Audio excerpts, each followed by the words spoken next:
Hello everyone, my name is Immanuel and I'm going to talk about finding the best cost trade-off in query processing. Traditionally, we cared about one cost metric in query processing, which was execution time. But nowadays there are many scenarios in which you care about multiple cost metrics and you can trade between them. Take for instance cloud computing. In cloud computing you care about execution time, but you also care about the monetary fees that you need to pay to the cloud provider. And if you are willing to spend more money for renting additional machines, then you can often reduce execution time.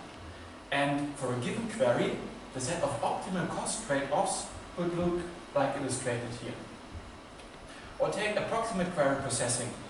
In approximate query processing, you use sampling in order to generate approximate results. And by varying the sample density, you can trade execution time for result precision. Or think about the combination of the two aforementioned scenarios, which would be approximate query processing in the cloud. And in that case, you already have three cost metrics that you care about, which is execution time, execution fees, and result precision. And there's many other examples where you have cost trade-offs in query processing. For instance, often you have trade-offs between the amount of system resources that you dedicate and the execution time, or trade-offs between energy consumption and execution time, or crowdsourcing, you have a choice about how many crowd workers you hire, so you have trade-offs between the execution time, execution fees, and also result precision. So, in general, you do care about multiple cost metrics in query processing. And this has some fundamental impact on the query optimization problem. The problem of finding an optimal query plan for a given query.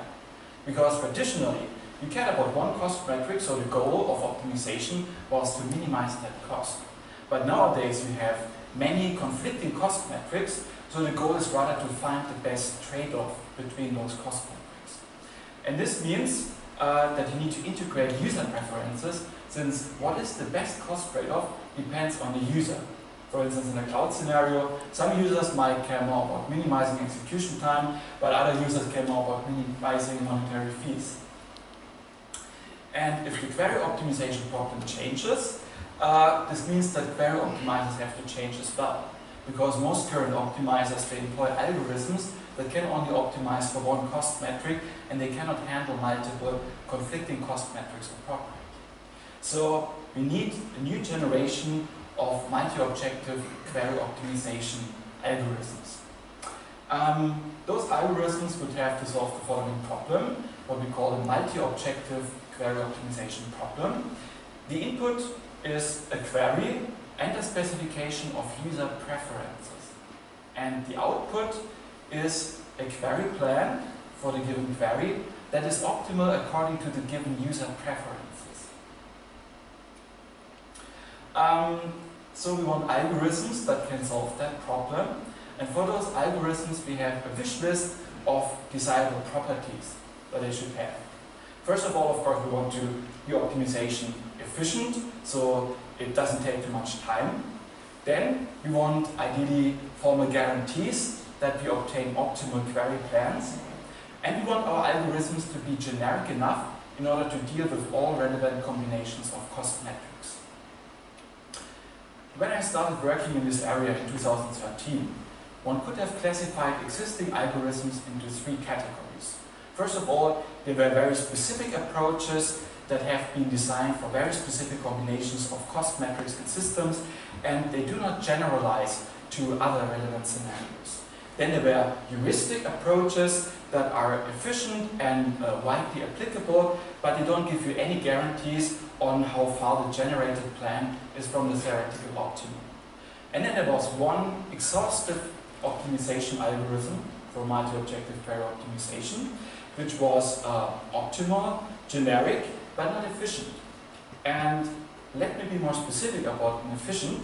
We were actually the first ones to experimentally evaluate that algorithm on TPCH queries, and we found that optimizing one single query might already take several hours. So in that case, optimization time can easily dominate execution time, and this is obviously not what we want. So ideally you would want an algorithm that has all those three important properties. However, this is probably not possible since multi-objective query optimization is a very powerful generalization of single-objective query optimization, which is already a very hard optimization problem. However, even if you cannot get this ideal algorithm that has all three properties at 100%, maybe you can negotiate a better trade-off between those different desirable properties. And this is what we have been trying to do since 2013. And we have tried three approaches so far. First of all, we developed some approximation algorithms that find guaranteed near-optimal query plans quickly, where exhaustive optimization takes hours. Then we have explored techniques of pre-computing all relevant query plans in advance. And then we have tried approaches for cutting optimization into many small incremental steps. And after each step, we give users the possibility to provide feedback in order to guide optimization towards parts of the search space that are interesting, and thereby speeding up optimization. In the remainder of this talk, I will give a high-level overview of those approaches that we have tried out in order to make multi-objective query optimization practical, and you can find more details in the corresponding papers. Let's first talk about approximation.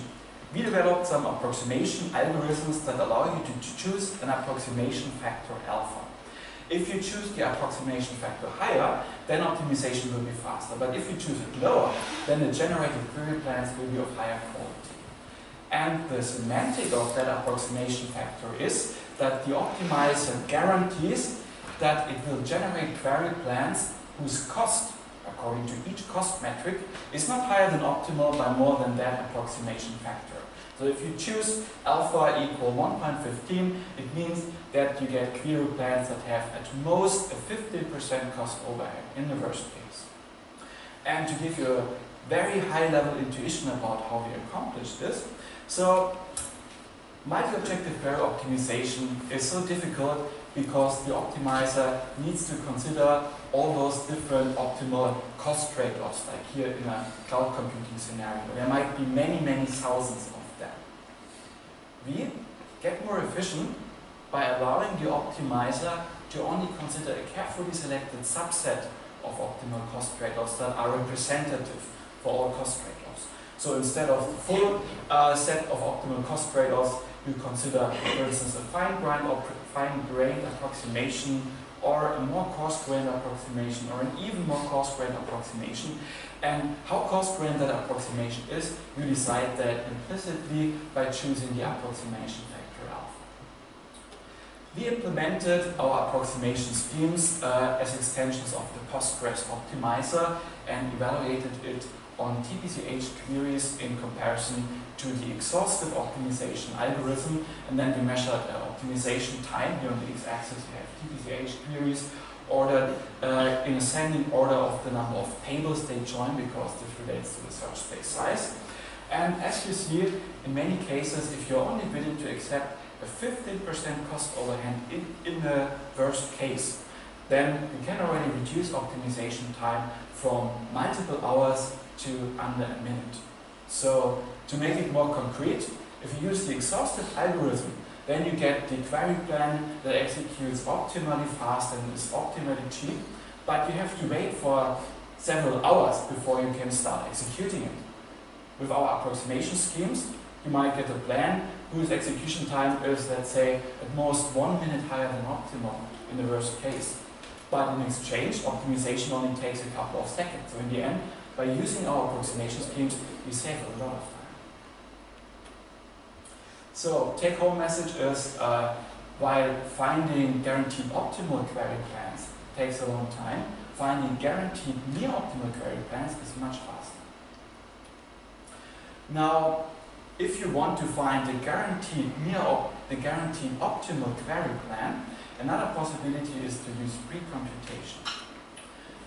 We have developed algorithms that are applicable to scenarios in which your queries correspond to query templates that you know in advance. Here you see an example for such a query template describing queries that select everything from the employees, every employee where the salary is above a certain threshold. And this threshold, it's not given in the template, but it is a parameter. If you know such templates in advance, then you can exploit them in order to pre-compute all potentially relevant query plans in advance, before runtime. So all query plans that might be relevant for arbitrary parameter values and for arbitrary user preferences. And if you have calculated that set of plans, then at runtime, once you get concrete parameter values and concrete user preferences, we can simply select the optimal plan out of that pre-computed set. So you avoid query optimization at runtime altogether. We have evaluated those algorithms in a benchmark. We have seen how much pre-processing can we do with less than 5 minutes of optimization time, and we see we can already optimize with 2 cost metrics, up to 2 parameters, and up to at least 10 table joins with arbitrary query graph structures. And if you invest more time, then you can of course create higher number of tables and higher numbers of parameters. So here we have basically not reduced optimization time, but now optimization happens before you sit in front of your computer. So it takes a long time, but you don't care about it so much anymore. Finally, so far we have assumed the following interaction between the user and the query optimizer. Users specify a query and they specify their user preferences, and the optimizer uses those preferences in order to pick the optimal query plan. The problem with that is that there are studies showing it is actually very difficult for users to specify their preferences in advance. And often users, they don't know what they want unless they see it.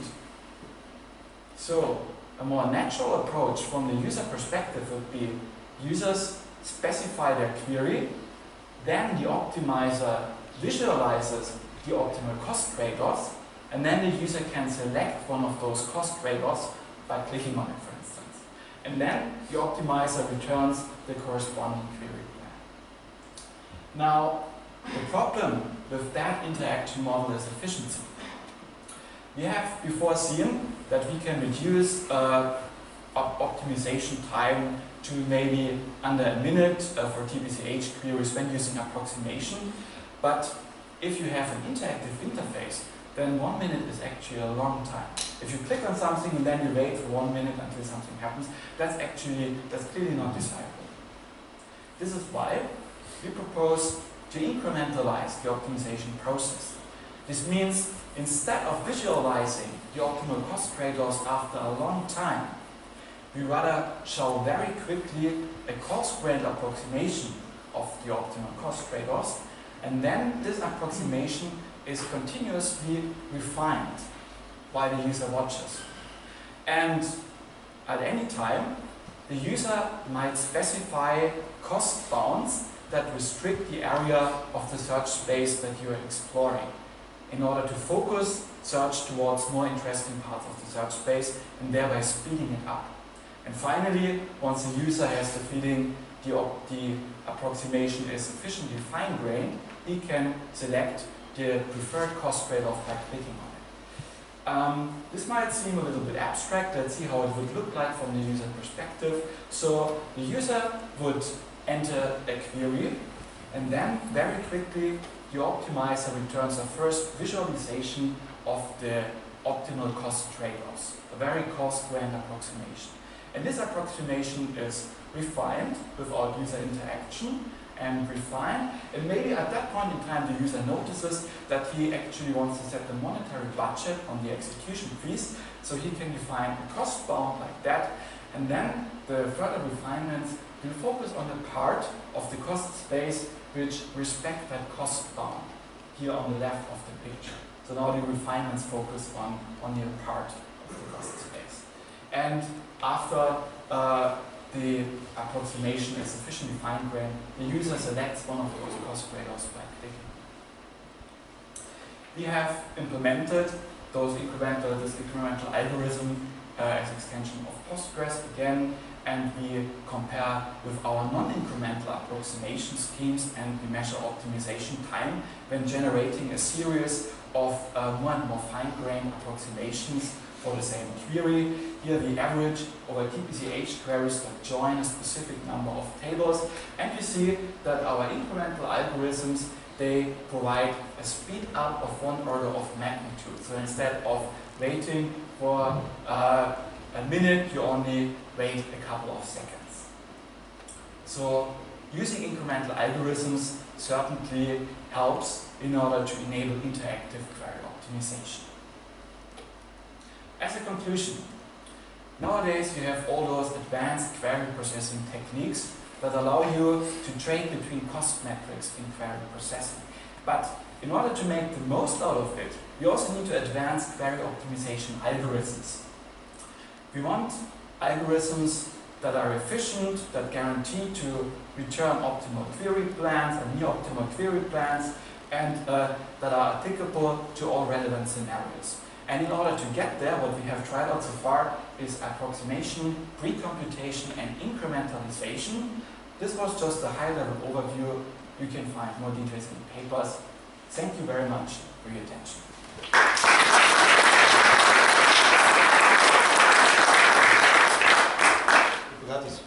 Well, this is great work. Thank you. So, a few months ago, I got a big one open against me from one of the biggest companies in Europe. They had a join that had a query that had 135 joins, and things broke there.